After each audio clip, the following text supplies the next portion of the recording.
How to fix Temu app no internet connection problem. Hello everyone, I am Bishaka and welcome to our channel. Now let's get right into the tutorial. The first fix is to force quit the application and reopen Temu.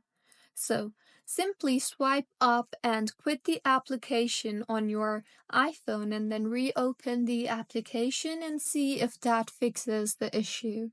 If not, you can try to switch between networks, that is, if you are using Wi-Fi, switch to cellular, and if you are using cellular, switch to Wi-Fi. The next fix is to open App Store and tap on the search bar there and search for Temu. Make sure the app is updated to its latest version for the app to function smoothly, and if not, then go ahead and update the application further.